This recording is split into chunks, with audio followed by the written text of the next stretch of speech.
A military installation that was supposed to be untouchable just got touched. Saudi Arabia operates one of the most sophisticated air defense networks on the planet. Billions of dollars worth of American Patriot batteries, European SAMP-T systems, and locally integrated radar infrastructure, all designed to do one thing: keep the kingdom's airspace sealed. And yet, according to multiple reports emerging from the region, Iranian missiles just flew straight through that defensive shield and struck a critical Saudi air defense coordination hub near Riyadh, not in Yemen, not at some remote border outpost, near the capital city itself. Welcome to Legal Lens USA.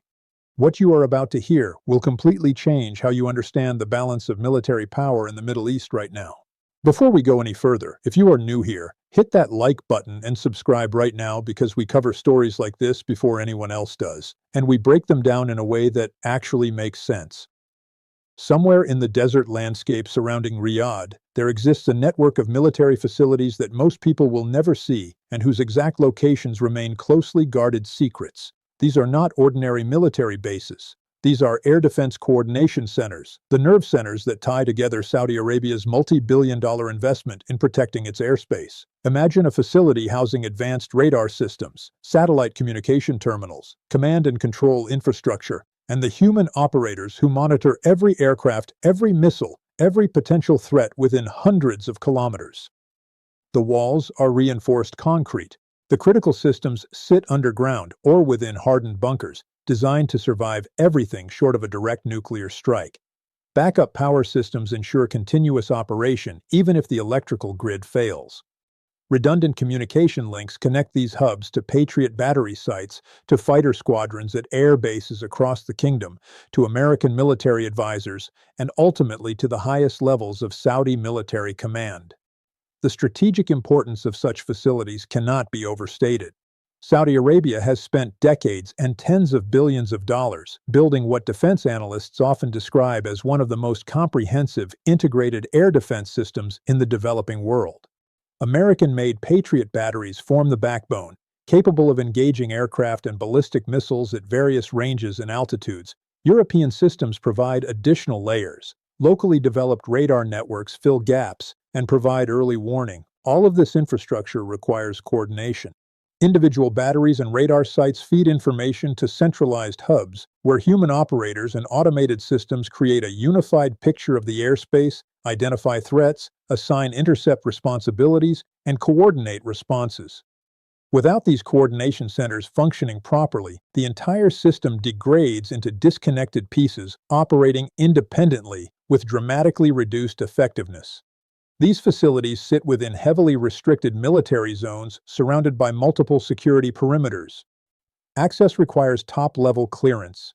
The physical security measures include armed guards, surveillance systems, anti-drone defenses, and protocols designed to prevent unauthorized approach by ground or air. The very existence and precise capabilities of these sites remain subjects of operational security, rarely discussed in public except in the most general terms. And yet, despite all of that protection, despite all of that investment, despite being located near the capital city with every defensive advantage Saudi Arabia could provide, according to Iranian sources and regional media reports, one of these facilities just became a target and the missiles that struck it got through. The weapon responsible for this strike carries a name that has become increasingly familiar to anyone following Middle Eastern military developments over the past 2 years: the Fatah. This is an Iranian hypersonic missile system developed by the Islamic Revolutionary Guard Corps Aerospace Force, and it represents a fundamentally different category of threat compared to the ballistic missiles that have been flying around the Middle East for decades. To understand why this matters so much, you need to understand what hypersonic actually means and why it changes everything about air defense. Most missiles that get launched in regional conflicts follow a predictable flight path. They go up, they arc through the upper atmosphere, or even into space, and they come back down following a ballistic trajectory that physics dictates. Radar systems can track that arc. Computers can calculate where the missile will be at any given moment. Defensive missiles can be launched to intercept along that predictable path. The entire logic of ballistic missile defense depends on that predictability. The Fatah does not do that. Instead of following a fixed ballistic arc, it deploys what is called a hypersonic glide vehicle. After the initial boost phase pushes it into the upper atmosphere, the missile releases a maneuverable payload that does not just fall back to Earth in a predictable curve. It glides, it maneuvers, it can change direction, adjust its trajectory, and approach targets from angles that traditional ballistic missiles cannot achieve. The speed is the other half of the equation. Iranian officials claim the Fatah can reach velocities exceeding Mach 13 to Mach 15, which translates to somewhere between 15,000 and 18,000 kilometers per hour under optimal conditions. At that speed, a missile launched from western Iran can reach targets across the Middle East in under 10 minutes. 10 minutes from launch to impact. That is not much time to detect the launch, confirm the trajectory, identify the target, make engagement decisions, and fire interceptors. But speed alone is not what makes hypersonic weapons so dangerous. It is the combination of speed and maneuverability. A fast missile following a predictable path can still be intercepted if you calculate the trajectory correctly. A maneuverable missile traveling at hypersonic speed presents a fundamentally different challenge because it can change course faster than traditional defensive systems can adjust their intercept calculations. The engineering required to make this work is extraordinary. At hypersonic speeds, the friction between the glide vehicle and the atmosphere creates temperatures exceeding 2,000 degrees Celsius. Most materials melt or degrade catastrophically under those conditions. Maintaining guidance and control when your vehicle is essentially flying through a plasma sheath while its outer surfaces are ablating away requires solving problems that only a handful of nations on Earth have managed to crack. Composite materials must withstand extreme thermal stress without cracking. Guidance systems must function despite the electromagnetic interference created by ionized air. Control surfaces must remain effective even as they erode. And yet, if Iranian claims are accurate, they have solved these problems and fielded an operational weapon system capable of penetrating the most advanced air defenses currently deployed. According to Iranian military sources and statements carried by regional media outlets, the strike on the Saudi air defense hub near Riyadh employed multiple Fatah missiles launched in a coordinated salvo. The targeting, they claim, was precise enough to strike specific facilities within a larger military complex, suggesting that the guidance systems maintained accuracy throughout the hypersonic flight regime. Iranian state media described the operation as a demonstration of capability, a message sent not just to Saudi Arabia, but to every nation in the region that depends on American air defense systems for protection. But here is where the story gets interesting. It was not an Iranian general who provided some of the most compelling validation of the Fatah's capabilities. It was an Israeli defense industry executive, Yuval Bazisi, vice president of Rafael Advanced Defense Systems, the Israeli company that manufactures many of the interceptor missiles used by both Israel and allied nations, went on record with an assessment that should alarm anyone paying attention to regional military balance. Bazisi stated that hypersonic missiles have opened a new era in air defense and warned that traditional approaches cannot be relied on to counter them. Rafael Advanced Defense Systems builds the interceptors. Their engineers understand better than almost anyone on the planet how missile defense works and what its limitations are. And their vice president is telling the world that the systems currently deployed cannot handle what Iran just demonstrated. Bazisi drew an analogy to basketball to explain the challenge. He said that one interceptor missile tracking one hypersonic missile is like defending LeBron James with a single player. You may keep chasing him, but you will not stop him from scoring.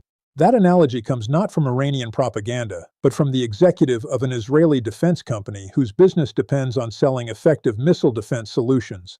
Let that sink in for a moment. The people who build the interceptors are acknowledging that their systems cannot reliably stop these weapons.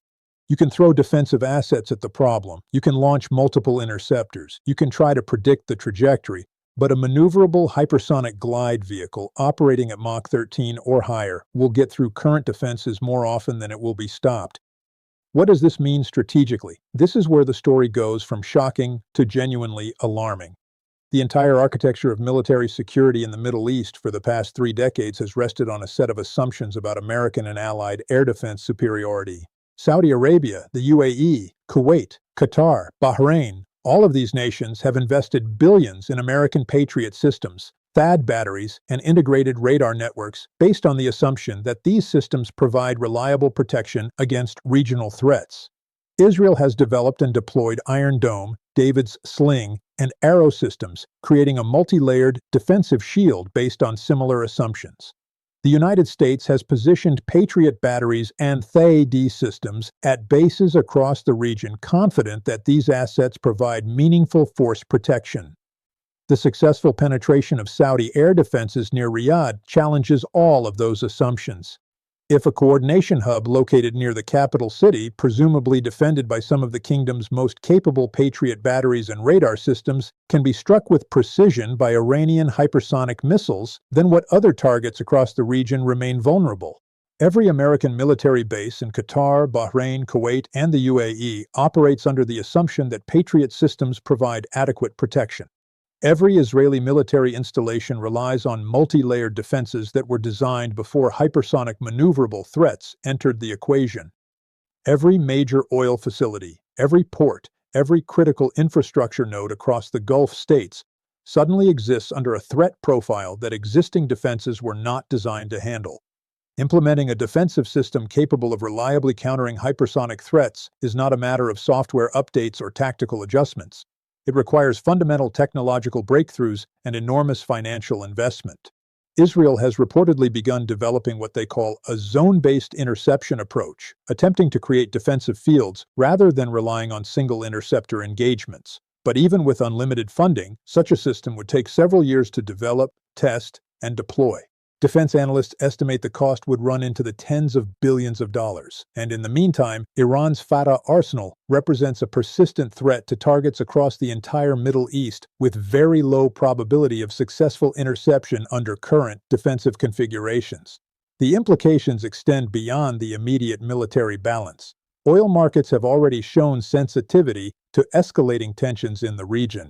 If major Saudi oil facilities, which currently operate under the assumption that air defenses provide adequate protection, are actually vulnerable to precision hypersonic strikes, then the risk premium on Gulf oil production increases substantially. Every tanker loading facility, every processing plant, every storage facility becomes a potential target that existing defenses may not be able to protect.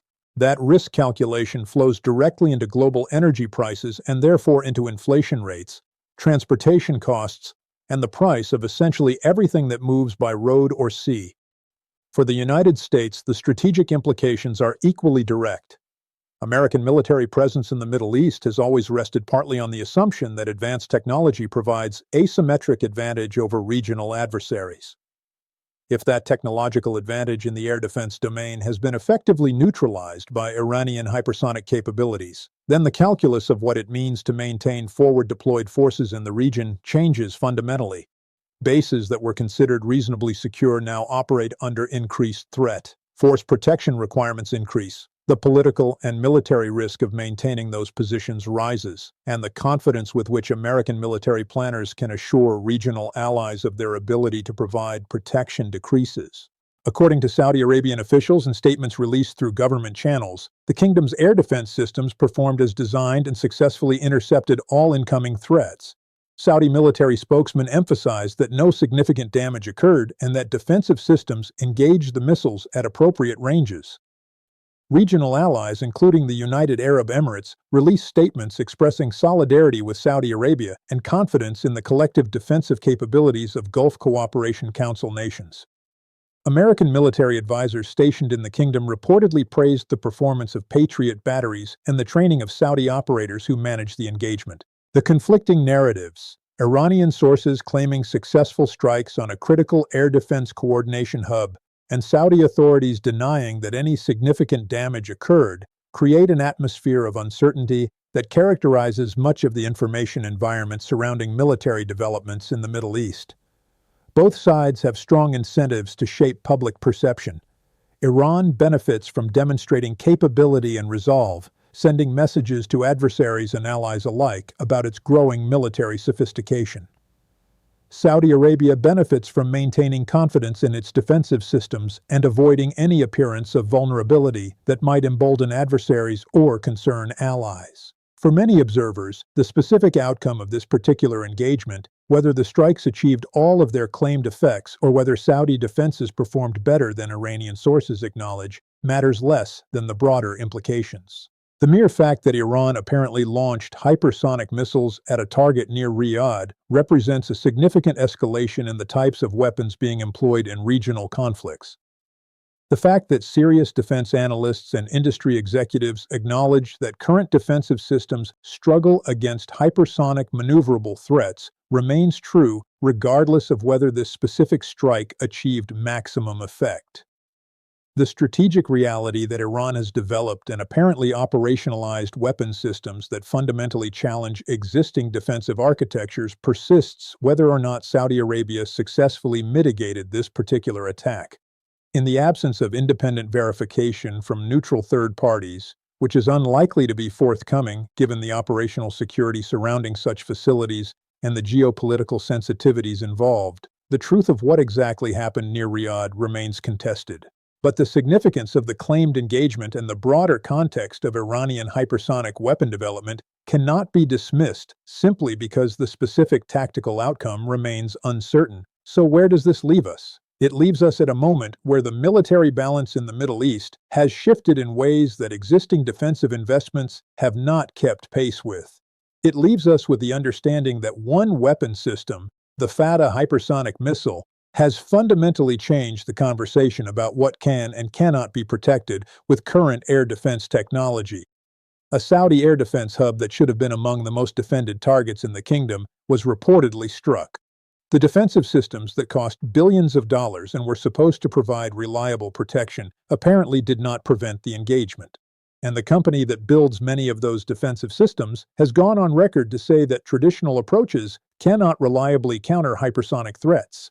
This is a story that is still developing, and Legal Lens USA will keep you updated as new information emerges. If this video helped you understand what is really happening with the military balance in the Middle East right now, please share it with someone who needs to see it and drop a comment below.